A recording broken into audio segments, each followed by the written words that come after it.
¿Qué tal? ¿Cómo les va? Nuevamente estamos con Salud 10 y con un año nuevo, 2016.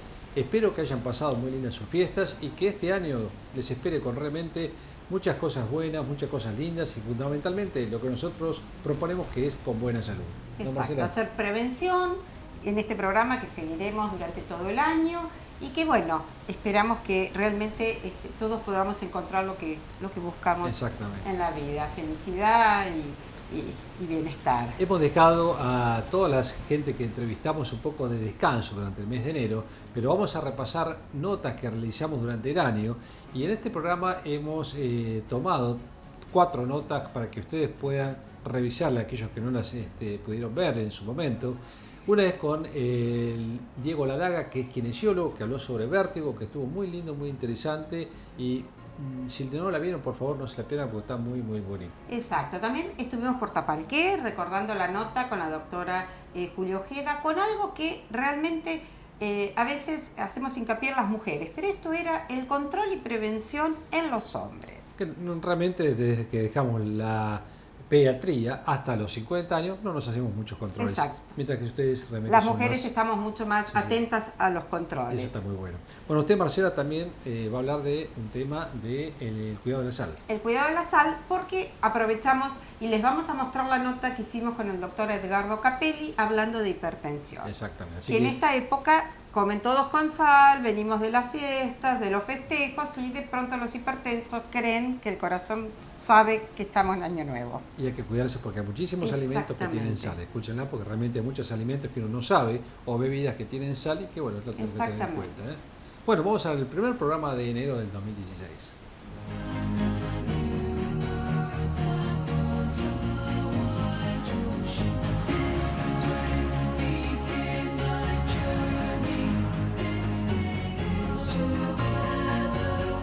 Estamos con el licenciado en Kinesiología, Diego Ladaga, que nos va a explicar un poco, y lo hemos invitado, por un tema que es bastante común y que muchas veces no sabemos cómo podemos tratarlo, cómo podemos salir de esa dificultad que realmente es muy frecuente, que son los vértigos y que son los mareos.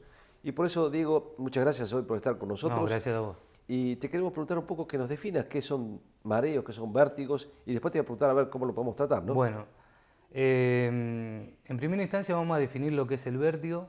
El vértigo, por definición, es la sensación ilusoria de la imagen rotatoria. ¿Me explico? Sí. Para que haya realmente vértigo, se tiene que producir lo que se llama un nistagmo ocular, que es un movimiento involuntario de los ojos, en lo cual la columna cervical es imposible que genere este nistagmo ocular. Por eso muchas veces me ha pasado en la calle, en la cotidianidad, escuchar, ay, tengo vértigo, me duele, seguramente me duelen las cervicales. Bueno, eso hay que desmitificarlo, no existe. La columna cervical, por contractura, por alguna compresión, puede llegar a generar algún tipo de mareo. No vértigo. Hay Claro, que está bien. diferenciar el mareo con el De un vértigo. vértigo, está bien. El nistagmo lo produce el vestíbulo. Esto pasa por el sistema vestibular. Que son cuando los ojos se mueven en forma lateral, generalmente, ¿no? Claro, pero eso lo provocamos nosotros. Por ejemplo, nosotros, en este caso vamos a hablar de lo que se llama VPPB, que es vértigo posicional paroxístico benigno. Justamente, ¿por qué benigno? Porque se resuelve muy fácilmente. Ajá. ¿Me explico? Los neurólogos los diagnostican inmediatamente, vienen al consultorio, nosotros hacemos maniobra de reposición y el paciente sale bien. Está bien. ¿Cómo sería este tema? ¿No? Nosotros en el sistema vestibular tenemos unos canales semicirculares con líquido endolinfático donde ahí se hallan los famosos otolitos. Eso todo en el oído. Sí, sí, en el El oído oído interno, ¿viste? Exacto. En el oído interno, donde está el vestíbulo. Estos otolitos, para que entiendan bien, son como unas harinitas, unas bolitas, Piedritas. unas calcificaciones de calcio muy, muy chiquititas que no se pueden ver, que muchas veces salen de la cúpula y quedan migrando en cada movimiento en el canal, ¿no? Sí. Un 95% de los vértigos benignos son por un canal posterior y un 5% por un lateral, que es más raro. Y un 90% de los casos es este vértigo benigno. La segunda causa puede ser psicogénico, ¿no? También. Sí, aunque parezca mentira, la segunda causa es que el paciente psicomatiza, puede ser. La tercera, una neuritis vestibular, que puede ser por una lesión del nervio, y ya más complicado, la cuarta, un síndrome de Meniere, que bueno, eso sabemos que no tiene cura, ya Sí. son distintos. Bueno, en realidad cuando el paciente llega, ya viene con la derivación médica del neurólogo de una cupulolitiasis, por ejemplo, vestibular. Entonces nosotros como segunda barrera de diagnóstico muchas veces lo que hacemos es descartar banderas rojas primero. ¿Qué es esto? Con la famosa H, movimiento ocular, ver que no tengo un movimiento ocular espontáneo sin latencia. Si el paciente viene y vos lo ves que ya tiene nistagmo, no tenemos nada que hacer, es central el neurólogo. Está. ¿Viste? Hasta que se demuestre lo contrario. Sí, sí, sí, sí. Una vez que descartamos banderas rojas, que todo está bien, se hacen unas maniobras por clínica para ver si es positivo o es negativo. ¿Me explico? A ver. Por ejemplo, viene con un diagnóstico de cupulolitiasis por un canal posterior, ponele. Entonces nosotros al paciente le hacemos una maniobra que se llama Hallpike, Dix-Hallpike, en la cual el paciente está sentado en la camilla, rotamos la cabeza, por ejemplo, para ver si es derecho, hacia el lado, 30 grados hacia el lado derecho, volteamos hacia atrás, dejando la cabeza un poquito en hiperextensión, y en ese momento, ¿viste? Paramos 30 segundos y vemos bien el ojo, el globo ocular. Ahí provocamos nosotros, si es positivo, el vértigo, vemos el nistagmo, lo vemos bien perfecto. Una vez que cede, ahí está hecha la maniobra de Hallpike. Sí. Reposicionamos con la de Apley. ¿Cómo es esto? Rotamos 60 grados, o sea que queda 30 grados hacia el lado contrario. El paciente rota su cuerpo sobre su eje 90 grados, lo sentamos y ya está. Ya se determinó. Y ya está. Es algo que realmente lleva, Sí. si es positivo, lleva 5 minutos y el paciente realmente... Sí, se va totalmente satisfecho, claro. satisfecho porque muchas veces está meses sin saber lo que le pasa. Otra de las cosas a decir, el paciente realmente con vértigo viene angustiado, viene asustado y viene mal. Y Porque entre comillas, hasta incapacitado, porque a veces... seguro, no puede manejar, Sí. anda con miedo, angustiado. ¿Por qué te digo? Porque el paciente se acostó a dormir, por ejemplo, una noche. Pasa así. Un día se levanta y se le da vuelta a todo. O sea, se asusta, no sabe si es algo neurológico, qué le pasó, está asustado. Por ahí pierde meses, que obviamente, ¿viste? Puede estar con Generalmente es brusco al comienzo. Sí, es terrible. El vértigo del posicional dura más o menos entre 15 y 45 segundos, ¿no? Y está acompañado de todo lo vagal también, sudoración, frío, calor, náuseas, ganas de vomitar. ¿Me explico? Sí.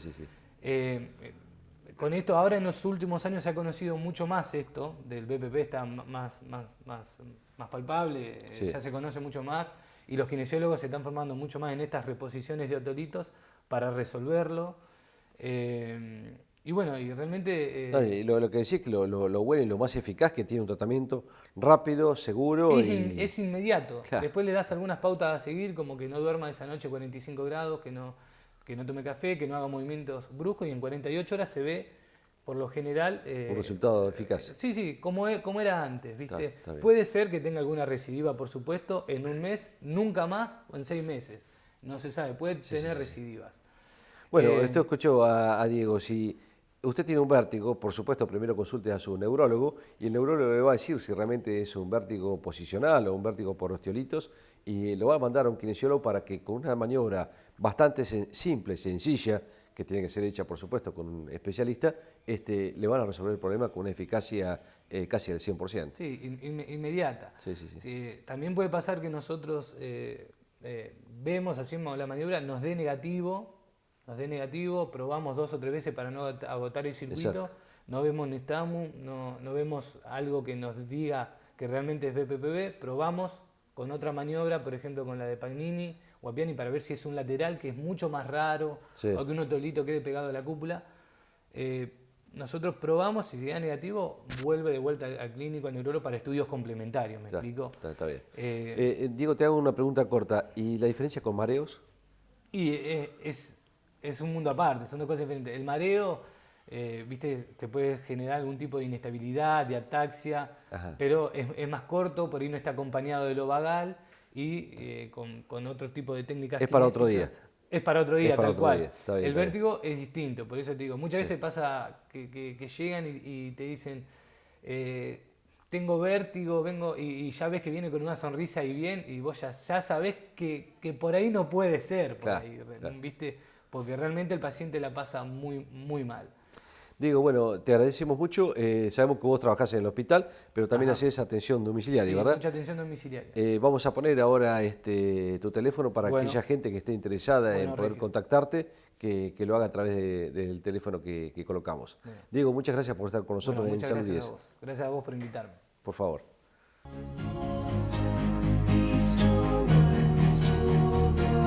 Bueno, María Julia, ¿cómo te va? Hoy nos encontramos con la doctora María Julia Ojeda. Hemos venido hasta la ciudad de Tapalqué, estamos en el hospital y la hemos encontrado en La Guardia y quisimos aprovechar a hacerte una nota para nuestro programa que también sale acá en esta ciudad. María Julia, hay un tema que lo charlamos fuera de cámara y te lo quería comentar, que nos parece interesante, que somos nosotros, los hombres. Realmente, ¿cómo ves el control de la parte preventiva a nivel de los hombres de cualquier edad? Realmente Bien. nos hacemos los controles, venimos a cuando ya no da más. Bueno, ante todo, buenos días. Gracias por la invitación. La verdad que una de las patologías o de las preocupaciones a nivel médica es la pérdida de contacto que tenemos los médicos con los pacientes varones desde la adolescencia, que es donde pierden contacto con el pediatra, hasta la tercera edad, donde el paciente vuelve a consultar obligatoriamente porque, bueno, dada la expectativa de vida, que ya sabrás que más o menos estamos en un promedio de 80 años, los pacientes a esa edad concurren al médico obligatoriamente. No queda otra. Exactamente. Nuestra preocupación, ¿cuál es? Es el grupo etario que va entre los 14 y los 50, 55 años, donde vemos que el hombre realmente no concurre al médico por controles de pacientes sanos, sino que lo hace directamente ya con la patología sintomatológica. Ya establecida, claro. Es una gran preocupación realmente porque vemos que hay un montón de patologías que de detectarse preventivamente tienen muchas chances de tratamiento. Sí. Siempre alertamos a los pacientes de la existencia del cáncer de mama en el hombre, que por ahí es uno de los diagnósticos tardíos que tenemos. Y es más frecuente de lo que se piensa. Y mucho más frecuente de lo que se piensa. Generalmente el paciente concurre cuando ya existe metástasis, o sea, un secundarismo a distancia. La presencia de patologías de tipo crónicas, como la diabetes o los trastornos tiroideos, patologías metabólicas en relación al colesterol y las grasas. Y que muchas de ellas a veces no manifiestan síntomas hasta que ya están establecidas Exactamente. firmemente, ¿no? Son patologías silenciosas. Claro. Y que creemos nosotros que el hombre, por temor a la enfermedad, dilata la consulta hasta que es la familia quien lleva al paciente al médico. Lo importante, sin ser alarmistas, es, digamos, inculcar a nivel social que el hombre debe obligatoriamente tener un control de rutina anual, como tiene la mujer. La mujer, a diferencia del hombre, por el tema de los embarazos y la menopausia, está siempre en contacto con el médico. Sí. La idea, ¿cuál es? Es inculcar en el hombre el control del hombre sano. ¿Para qué? Para que nosotros tengamos muchas más posibilidades de tratamiento de patologías que pueden tener una mejor calidad de vida y un diagnóstico oportuno y preciso cuando el paciente consulta por una rutina anual. Sí. Fíjate que hoy casualmente acá en el hospital de Tapalqué me encuentro con un paciente y me dice, yo a ustedes no los quiero ni ver, dice, no los quiero ni ver, solamente vengo ahora como me pasó esto y le digo, ¿por qué? No, porque si me encuentran algo, ¿qué hago? Exactamente. Y en realidad es que si uno encuentra algo y en etapas tempranas, las posibilidades de curaciones son mucho más amplias que cuando uno ya está con la enfermedad instalada, como vos decís, ¿no? Exactamente. Siempre priorizar que el paciente se maneje con el médico de cabecera, porque el paciente es todo uno, no es una parte del paciente, para que el médico de cabecera vaya orientando los controles del hombre sano y podamos tener lo que decíamos recién, muchas más posibilidades. Si nosotros vemos en la expectativa de vida del hombre con respecto a la mujer tiene mucha expectativa de vida en el grupo etario. ¿Por qué? Porque el hombre, aparte de su biología, tiene esta característica que es una cuestión cultural de consultar solamente frente a la enfermedad. Fíjate que hay una cosa que también el otro día estábamos charlando, del tema de las obras sociales, de las prepagas, que generalmente no propagan la realización de estudios al paciente sano. O sea, vemos que muchas veces vienen con la boleta que hay que pagar, la obra social, los que hacen por los que no son de forma automática, bien, o propagandas políticas, o propagandas de viajes, o propagandas de vacaciones, pero en ningún caso le dicen, a ver, usted ya cumplió 40 años, se debe hacer control de tal y tal cosa, que a largo plazo le va a salir mucho más barato a esa obra social si se encuentran patologías en etapas tempranas, ¿no? Exactamente. Y recordar también que, bueno, que no lo comentamos recién, que es muy importante, la influencia de todo lo que es hereditario sobre la salud de cada uno. Sí. Porque hay mucha gente que tiene una calidad de vida muy buena en lo que es hábitos nutricionales, pero hereditariamente tiene mucha carga genética familiar sobre patologías cardiovasculares, por ejemplo. Exactamente, diabetes, cardiovasculares. Exactamente. Sí. Bueno, y hay una brecha también que vos decís que es importante, que son los chicos que dejan el pediatra y 20, 30 años, y ese grupo etario también es bastante complicado porque pensamos que tenemos la salud comprada y en realidad muchas veces no es así. Y hay enfermedades que se pueden llegar a diagnosticar tempranamente, y ya sean de osteomusculares, ya sean metabólicas, respiratorias, y que ese grupo etario de 20, 30 años también es frágil pero ¿cómo hacemos para que una persona de esa edad vaya al médico cuando no tiene nada? ¿No? El único contacto que tenemos son con los controles prelaborales o las libretas sanitarias. Pero hay mucha gente que trabaja en forma independiente o no concurre por un prelaboral, donde nosotros perdemos la posibilidad del diagnóstico temprano. Entonces, inculcar en cada familia que es necesario el control del hombre sano, en esa edad que decíamos recién, después de la adolescencia, y no esperar a recibir un paciente con una edad media de 45 o 50 años con la patología establecida. Está bien. Bueno, yo en el caso mío, los hombres, los controles prostáticos les cuesta mucho ir hasta que no empiecen a manifestar una patología, y realmente la próstata la debemos controlar a partir de los 45 años, el tubo digestivo a partir de los 50 años, y hay antecedentes también en forma más prematura, ¿no? María Julia, vos trabajás en guardias, trabajás en tu consultorio, en hospitales. ¿Y cuál es la patología que el hombre más a veces viene a la guardia ya que no da más por no haberse hecho controles previos? Mira, las patologías en el hombre, las más comunes son las lumbalgias, que en realidad tienen una causa en específica porque tenemos muchas causas, muchas patologías que se manifiestan con dolor en la columna. Las patologías testiculares también, que por eso hago hincapié en lo tardío. Todo lo que son lesiones testiculares, que el hombre descuida el control testicular, a diferencia de la mujer que sabe realizar su control mamográfico, y los trastornos del sueño y ansiedad. Esos serían los motivos de consulta más comunes. Pero ya, como te decía recién, el hombre consulta en periodos donde ya la sintomatología altera su calidad de vida. Y el otro tema es la automedicación, ¿no? La automedicación que mucha gente, o a través de medios de internet, o a través de lo que le dijo el vecino o algo por el estilo, muchas veces se automedican y ahí después también tenemos problemas que solucionar. Exactamente. Evitar la automedicación y consultar, que hay muchísimas posibilidades de mejorar la calidad de vida con un análisis de rutina o un control por el médico de cabecera. Bueno, María Julia, te vamos a dejar que continúes con tu guardia tranquila. Bueno, muchas gracias. Te agradecemos mucho por haber brindadonos este tiempo. Bueno. Y bueno, ya nos veremos en alguna otra oportunidad. Bueno, gracias a vos. Muy amable, ¿eh? Hasta luego. Continuamos.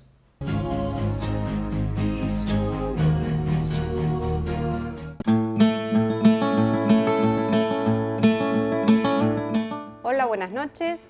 Nuevamente Salud 10. Un tema que ayer me encontraba con una señora y me decía: tema galletitas sin sal, comida sin sal. A ver, empecemos por lo primero, ¿sí? Comer sin sal implica que debe restringir los alimentos salados. Por supuesto, si empezamos por la línea de cuál es el primer alimento salado que debemos consumir, es la sal. Sal gruesa o sal fina. Las sales marinas también tienen sal, así que tengan precaución con aquellos que utilizan sal marina en reemplazo de la sal común de mesa, sea fina o sea gruesa. ¿Tenemos sales dietéticas? Sí. Hay sales dietéticas con menor tenor de sodio y hay sales dietéticas a base de potasio, que estos son los que a veces pueden consumir determinados pacientes renales o no. Estas son sales que debemos consultar o al cardiólogo, a su clínico o a su nutricionista. Las sales que han salido ahora, que es la línea verde o las de corazón saludable, lo que quieren decir es que tienen un 60% menos de sal.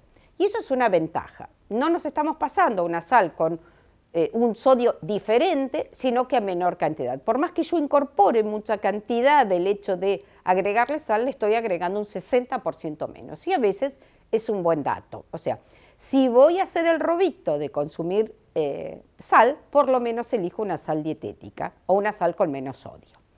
Todo el resto de los alimentos que tengan lata, paquete, frasco, que estén conservados, tienen conservadores a base de sodio.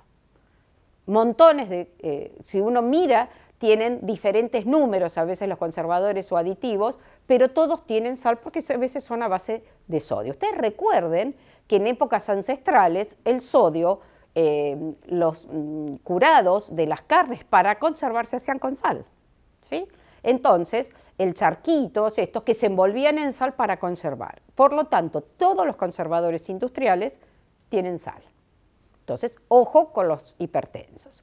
Los alimentos naturales, estamos hablando de carnes, verduras y frutas, no tienen agregado de sal, salvo la que yo le incorpore, o salvo que vengan en lata o que sean congelados, que tienen una conservación especial que van a hacer que tenga que considerar este aporte de sodio. El resto de los panificados o aquello que venga en paquete puede tener el agregado o no de sal. Hay muchas harinas que llevan leudado que tienen agregado de sodio en su constitución, pero no le agregan extra. Entonces, muchos de los productos que encontramos sin sal, ustedes van a ver que dice sin sal agregada. ¿Por qué? Porque quizás tenga algún conservador, algún aromatizante o algún colorante que tenga a base de sodio. Entonces, tengo que considerar. Cuando tenemos en cuenta que un alimento no lo vamos a considerar como rico en sal, cuando dice que tiene hasta 120 miligramos de sodio en su constitución. Puede estar rotulado como bajo sodio o sin sodio, pero algo quizás tenga porque tenga algún ingrediente que sea a base de sodio. Otra cosa es el agregado de sal o de un conservador en muchísimo más cantidad. Hablemos de fiambres y embutidos, obviamente son muy ricos en sal. ¿Puedo hacerlo casero? No siempre se puede llegar a tener una curación o una conservación sin el agregado de sal. Por eso hay que estar muy atentos. En cuanto busquemos galletitas, estas que dicen bajo sodio, sin sodio, fíjense que tengan hasta 125 miligramos de sodio. Hasta ahí lo considero con bajo sodio. Con respecto a los panes lácteados, vienen panes especiales sin sal, los demás tienen agregado de sal. Por más que no diga salado, tienen agregado de sal. Si ustedes logran ver en las etiquetas, que a veces son tan chiquititas que es casi imposible, dicen el agregado de sal. Hasta algunos condimentos, sobrecitos que vienen de condimentos o tipos chimichurris o mezclas, tienen agregado de sal, así que considérenlo. Quiero hacer un chimichurri, lo hago casero, con hierbas frescas, con hierbas secas, que sean bien independientes, y puedo hacer un chimichurri para tener esto de darle un sabor diferente. ¿Por qué? Porque eso no es lo mismo salado a picante. Yo puedo comer sin sal y comer picante. La diferencia es que no le toca agregar sal, pero sí puedo comer algo picante con todos los condimentos que usted quieran, que sean frescos o naturales o que sean desecados. Considero estos que vienen envasados. ¿Qué estoy hablando? Salsa de soja, ojo, tiene 2.300 miligramos de sodio. Vienen salsas de soja sin sal agregada, que tienen mucho menos si es una manera de poder usar una pizquita en algo que le quiero dar sabor. Todo lo que es conservantes de los aditivos de mayonesas o a base de tomate, cualquiera de estos ingredientes a base de tomate o las mostazas también tienen agregado de sal. Las aceitunas, lo que viene en picles, todo tiene agregado de sal. A diferencia de lo que viene en escabeche, que si yo lo hago casero puedo evitar agregarle sal y solo le agrego el agregado de pimienta o algún otro saborizante. La panificación, todas las panaderías hacen panes sin sal, o sea que estaría solucionado. La compra de galletitas vienen sin sal, las dulces tienen sal, a esto es lo que les estoy diciendo de la conservación, por lo tanto tengo que tenerlo en cuenta. Lo que es pastas, todo lo que es pasta seca, tienen solo el agregado de sal que tienen las harinas, por lo tanto es un alimento totalmente aceptable en una alimentación baja en sodio. Sí tengo que tener en cuenta las que son rellenas, ¿sí? sorrentinos o de pronto o ravioles. ¿Por qué? Porque muchas veces sean secos o frescos, les agregan sal. Entonces, avisar en la casa de pastas que uno va a comprar si tienen pastas sin sal. Obviamente que estas pastas sin sal rellenas serán sin el agregado de jamón. Puedo hacerlos con un queso, puedo hacerlo con una ricota o con cualquier verdura o pollo, y especialmente que sea sin sal. Así que esto sí a considerarlo en los planes de alimentación. Consideren que el plan de alimentación para un hipertenso, lo ideal es que se cocine todo sin sal y se separe en el momento de la condimentación. No hacer del hipertenso que siempre coma un plato diferente. O sea, que las pastas del domingo el hipertenso las pueda comer y no que lo dejemos de lado haciéndole unos tallarines de paquetes y todos los demás comen sorrentinos. Hacer sorrentinos que puedan ser adaptables perfectamente al paciente hipertenso. Consideren algunos edulcorantes, todos los que vienen a base de ciclamatos son ciclamatos de sodio, entonces tengan en cuenta que estos también tienen sodio. Donde uno quiera creer está metida la sal, entonces tenemos que aprender a leer las etiquetas. Ante la duda no lo consumo y ojo con los calditos, algo que me olvidaba, los calditos concentrados en polvo o como quieran que los compren tienen sodio, son los alimentos o los productos más ricos en sal. Tienen entre 2.600 a 2.800 miligramos de sodio, por lo tanto consideremos, no le agrego un cubito a algo que digo y como sin sal, ya le agregué un montón de sal con solo agregarle un cubito. Recurramos a los que vienen sin sodio, que tienen menos sal que los comunes, pero es una manera de poder utilizarlos. Entonces, tema que creo que queda aclarado, cómo identificar este grupo de alimentos. Seguiremos tratando otro de los alimentos o los agregados de azúcar o modificación para los diabéticos, tema que también nos han pedido, así que en próximos programas iremos solucionando todas las dudas que ustedes tienen y que por eso es el fin de este programa. Siempre se los digo, hagamos prevención para tener una salud 10. Gracias y hasta un próximo programa.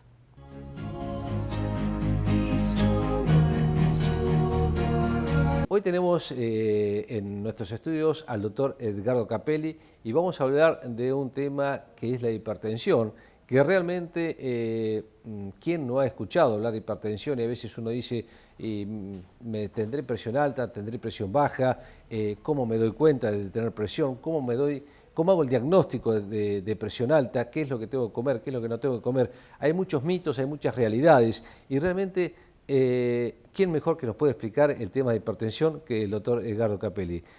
Cholo, como te decimos todos, gracias por estar hoy con nosotros en Salud 10. Y bueno, te voy a dejar que nos hables y que nos ilustres un poco del tema de hipertensión. Bueno, gracias por invitarme. Creo que es muy importante que la gente entienda la importancia de lo que es tener presión. La hipertensión es la principal causa de mortalidad en el mundo, más que el cáncer, más que los accidentes. El problema del paciente que tiene presión alta en todo el mundo es que la mitad no sabe. La mitad de los pacientes hipertensos no saben. De los que saben, la mitad no se trata. Y de los que se tratan, la mitad no está controlada. Esto quiere decir que en nuestro país el último censo que se hizo de hipertensión fue en el 2009, lo hizo el Ministerio de Salud, y demostró que el 35% de la población mayor de 25 años era hipertensa. Así que calculemos que en la Argentina de 10 millones de hipertensos, 5 millones no saben, 2,5 millones no se tratan. Y de los que se tratan están controlados entre el 12 y el 15%. Son cifras alarmantes, realmente las estás comentando, porque de 10 personas que andan por la calle, en realidad 5 pueden tener hipertensión y la mitad de esas no lo están sabiendo, ¿no? Sí, de 10 que tienen, ponele como máximo, 2 están controladas. Claro.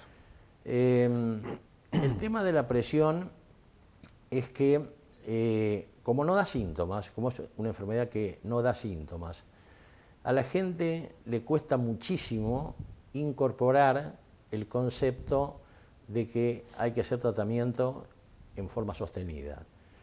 Entonces, lo más importante de la entrevista con un paciente hipertenso en el consultorio es convencerlo, seducirlo de que tiene que hacer el tratamiento, sin asustarlo. Asustar no sirve. Sí. Asustar no sirve. Decirle, usted va a tener una ACV, usted va a tener un infarto, no sirve. Uno tiene que explicarle a la gente. Vos sabés que esto que decís vos, yo a veces lo vemos en el consultorio que dicen, yo tenía presión alta y fui medicado, pero después como se me normalizó, dejé la medicación. Y por otro lado tenés la gente que te dice, sí, una sola vez tuve 18 o 12 en realidad, pero después como se me bajó, no hice más el tratamiento. Bueno, esto es lo común, pero esto se fundamenta en una serie de mitos, de leyendas, de falsos conceptos, es decir, todos que arrancan porque la presión es una enfermedad que no da síntomas. Entonces, es muy común que la gente te diga, yo me doy cuenta cuando tengo presión, porque me duele la cabeza, o porque me sangra la nariz, o porque tengo un derrame en el ojo, o porque estoy mareado. Y en el 99% de los casos, de esos dolores de cabeza o ese derrame en el ojo, la causa no es la presión. Lo que pasa es que cuando una persona le sangra la nariz, se asusta primero. Entonces, se asusta, va al hospital o al consultorio, se asusta más, y cuando le toman la presión tiene 16 o 17. Entonces cree que es la presión. Y en realidad es una venita de la nariz que sangró. Lo mismo pasa con el ojo, que una persona hace un esfuerzo, o no, porque permanentemente se producen por fragilidad capilar en el cuerpo microderrames. Lo que pasa es que el único lugar transparente del cuerpo es el ojo, entonces se ve en el ojo y la gente cree que es la presión. Pero la gente está convencida que se da cuenta que tiene presión, y lo que no saben es que es al revés, ¿no? La gente, los lunes en el consultorio son dramáticos, son trágicos, ¿no? Porque el 80% de los pacientes tienen la presión alta. Claro. ¿Por qué? Porque tuvieron viernes peña, sábado casamiento, domingo al mediodía asado. Entonces hicieron una sobrecarga de sodio, de sal, muy importante, que ellos no tienen en cuenta. La gente dice, yo como sin sal porque no usan salero. Y lo que tienen que saber es que el salero es el 15% de la sal que se consume. El otro 85% viene del supermercado. Es lo que uno compra en el supermercado. Todos los alimentos envasados. Claro. Los aderezos, la mayonesa, el ketchup, todo lo que está envasado, los dulces, todos son saborizantes. Todo tiene benzoato de sodio, que es saborizante, le da sabor, claro, y conservante. Entonces, ese es uno de los grandes errores. Además, la gente dice socialmente, tuve un casamiento, tuve un bautismo, no puedo decir que no. Yo lo entiendo, sí. Pero es la peña del viernes, más la fiestita del sábado, más el asado del domingo al mediodía, claro. Entonces tienen 18 o 19 de presión, y ellos se sienten perfectamente bien. Entonces dicen, no, anda mal el aparato. Yo por eso tengo 2 aparatos en el consultorio. Yo ya estoy curado de espanto, ¿no? Entonces tengo 2 aparatos, le digo, vamos a tomarle con el otro y en los 2 brazos. A eso hay que sumarle el estrés, o lo que se llama síndrome del guardapolvo blanco, de ir al consultorio, que a muchos pacientes les hace subir la presión desmedidamente. Claro. Y que no son hipertensos. Es el susto que les provoca, la descarga de adrenalina, de la espera, del pensar que tendré, que no tendré, la charla que tiene con el paciente que está sentado al lado, que tuvo una ACV o que tuvo un infarto. Claro. Es decir, el paciente entra estresado. Entonces, yo te diría que el concepto más nuevo que hay ahora en cuanto a la verdadera presión arterial es el registro de la presión arterial en la casa. Eso es lo ideal. Eso es lo ideal, es tomarse la presión 2 veces por día. Cuando uno recién se despierta, cuando recién se levanta, se lava la cara, se lava los dientes, y antes de tomar el desayuno y antes de tomar la pastilla para la presión, se toma la presión. Yeah. Y después, antes de acostarse. Eso durante un mes. 2 veces por día, no 50 veces por día, que la gente se obsesiona, se vuelve loca y viene. No. 2 veces por día. Esto longitudinalmente, durante 30 días, 2 medidas por día, uno después se lo lleva al médico y esto le da al médico la pauta de cuál es la verdadera presión arterial. De esta manera, es decir, de hecho los ingleses y los japoneses, que son los que más están estudiando este tema, están cuestionando la toma de presión en el consultorio cada vez más y dándole mucho más valor a la presión hospitalaria. Porque a veces sucede que un paciente va al consultorio con la presión alta y el médico lo medica y al otro día lo llaman porque el paciente se cayó en la calle y se rompió la cadera o se pegó un golpe bárbaro porque la presión le bajó. Y esto es lo que hablamos de la presión de consultorio. No se puede medicar, salvo que el paciente tenga una 20 de presión a 19, a donde uno le dice, bueno, váyase a su casa, váyase a la cama, tome una pastillita y vemos. Está bien. ¿No es cierto? Ahora, vos dijiste la palabra consultorio y yo te pregunto, ¿cuándo realmente una persona, tanto hombre como mujer, debemos ir al consultorio de un cardiólogo o un clínico para un control de presión? Porque generalmente uno lo hace cuando tiene 50 o 60 años, que dice, bueno, me voy a hacer un chequeo, y en realidad podemos tener problemas de hipertensión o factores de riesgo que nos van a llevar a pensar que podemos tener una hipertensión antes, ¿no? La Organización Mundial de la Salud dice que a partir de los 25 años aparece la presión. A partir de los 25 años, el 30% de la población tiene presión y acá en la Argentina el 35%. En general, además la presión tiene que ver, es una enfermedad social, porque la gente que tiene mayor nivel adquisitivo suele comer mejor que el que come lo que puede. Sí. Y el que come lo que puede, en general come cosas envasadas, cosas que tienen cualquier cantidad de sal. Y están más propensos. Y están más propensos. Además existe lo que se llama presión enmascarada, que es el paciente que no tiene presión en el consultorio y que tiene presión en el resto del día. Claro. O el que dice, mi presión es nerviosa, ¿no? La gente está convencida de que su presión, no sé, yo cuando me pongo nervioso me sube la presión. Y la hipertensión no es una enfermedad del cerebro. La hipertensión es una enfermedad de la pared de la arteria, de origen genético, desconocido. El día que alguien lo averigüe va a ganar el premio Nobel. Pero vamos a poner un ejemplo. Vamos a suponer que cierra una fábrica que tiene 10 empleados, ¿no es cierto? Todos están tensionados, todos están preocupados, desesperados.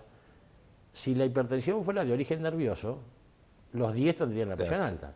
Sin embargo, si vos le tomás la presión, el que tiene un componente genético, a ese le sube la presión. Y al que no, no. Y el factor de triglicéridos y colesterol ayuda también, ¿verdad? Claro, es decir, son todos factores de riesgo. No quiere decir que el que tenga colesterol normal no tenga hipertensión tampoco. Son el colesterol y la presión son primos hermanos, pero la abuela de todos ellos es la grasa de la panza. Claro. Es decir, el principal factor de riesgo es la grasa abdominal. Es decir, hay que saber que con 1 centímetro el hombre tiene que tener hasta 100 centímetros de perímetro abdominal. Eso se mide a nivel del ombligo y la mujer hasta 90, porque esa grasa produce hipertensión, produce diabetes, produce triglicéridos, produce colesterol. Síndrome metabólico que se llama, ¿verdad? El síndrome metabólico, ¿no? El tema es que la gente lo entienda. Es decir, porque a la gente, te vuelvo a decir, le resulta muy difícil compatibilizar, me siento bien con que tengo que hacer tratamiento, ¿no? Además, en el mundo hay una epidemia mundial de obesidad. Sí. Ya es una epidemia. La obesidad produce hipertensión. Cada vez más jóvenes, la gente cada vez es más sedentaria, o por el trabajo, o por la inseguridad, o por el frío, o por el clima. Entonces, hay que saber que la obesidad, sobre todo la acumulación de grasa abdominal, es un factor de riesgo importante. El más importante, de ahí arranca todo, ¿no? Y te pregunto lo último, uno es el tema de la automedicación, que muchas veces lo hacen, y segundo, fui al cardiólogo, me medicó la presión hace 7 años, estoy tomando lo mismo y estoy bien, y nunca más van a hacerse el control. Bueno, volvemos. Primero, lo que es muy importante es decir, no interrumpo la medicación, porque hay gente que por ejemplo, dice, el jueves me quedé sin remedios, el lunes voy a la farmacia, y en esos 3 o 4 días puede tener un pico de presión, ¿no? Y hacer una ACV, o no, pero... lo ideal es mantenerla. Claro, no, porque cifras altas de presión a veces producen pequeños infartos cerebrales que después vemos en las tomografías y que el paciente no sintió nada, ¿no? Pero básicamente yo creo que el concepto es, lo que mata no es la humedad, lo que mata es la ignorancia. Sí. Cuando la gente, yo me paso la mayor parte del tiempo en la primera consulta del paciente hipertenso explicándole, si yo no consigo convencerlo de que el tratamiento tiene que serlo siempre, que él no puede decidir cuándo interrumpe o cuándo no, ¿no es cierto? Y que la presión además varía de latido a latido. La presión no es regular. Es decir, hubo un caso muy conocido acá en la Argentina, que fue un partido que jugó Gimnasia en La Plata contra Rafael hace unos años, donde jugaban por el descenso y Gimnasia tenía que ganar. Y faltaban 2 minutos y perdía 2-1. Y en 2 minutos hizo 3-2. ¿Qué pasó? Hubo 7 infartos en la cancha de Gimnasia. Porque nosotros casualmente a la semana fuimos a un congreso al Hospital Español que había hecho la doctora Greenfeld y estaban todos los médicos de guardia, los hemodinamistas, y empezaban a contar, ¿no? Y la gran descarga de adrenalina que produce una emoción violenta hace que suba la presión, que haya problemas coronarios, y en pacientes que no eran, que no eran hipertensos. Entonces hay que saber, sí, que una situación de mucho estrés emocional, yo me acuerdo que cuando vos sacaste el primer número de Salud 10 en la revista, yo escribí sobre estrés, que puse el mayor asesino del siglo XX en aquel momento, ¿no?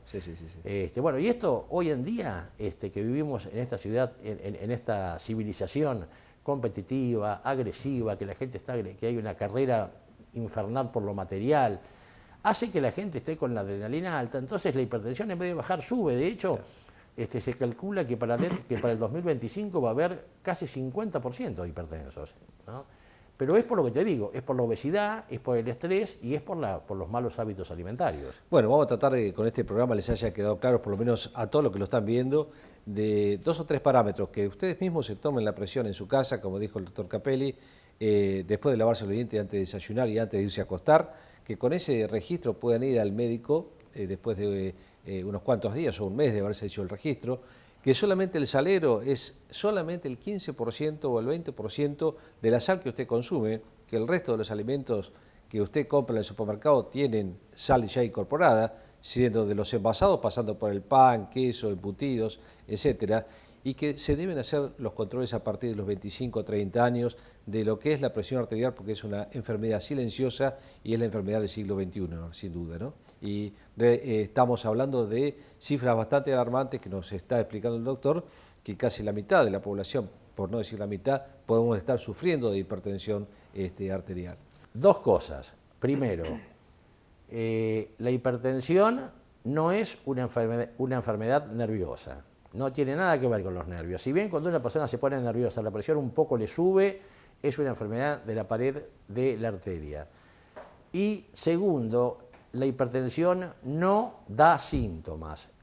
Olvídese del dolor de cabeza, del mareo. La hipertensión no da síntomas, por eso es tan traicionera y por eso hay que hacer lo que recién decía Gustavo, de controlarse periódicamente, idealmente a la mañana y a la noche. Fue el doctor Edgardo Capelli hablándonos de hipertensión. Gracias, Edgardo. Mucho gusto.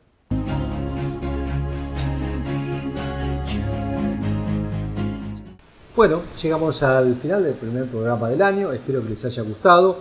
Hemos revisado varios temas que habíamos realizado durante el año pasado y que nos resultaban de mucho interés y queríamos que ustedes lo podían rever, o aquel que no lo ha visto, que lo podía apreciar nuevamente, ¿no? Sí, porque quizás tenemos otro público que en vacaciones Exactamente. nos está viendo. Recordamos, los lunes a las 21 horas y la repetición los viernes a las 16 horas. Así. Bueno, hablamos de hipertensión. Exacto. Con el doctor Capelli. Vos hablaste del cuidado de la sal, o sea, son 2 temas que se relacionaron muy bien. Bien, la visita que hicimos a la doctora Ojeda en Tapalqué, prevención en los hombres, atentos, empiecen el año agendando el control. Aprovecho a decir que un saludo muy especial a toda la gente de Tapalqué, a la doctora María del Carmen Ruiz, que es la nueva directora del Hospital de Tapalqué también.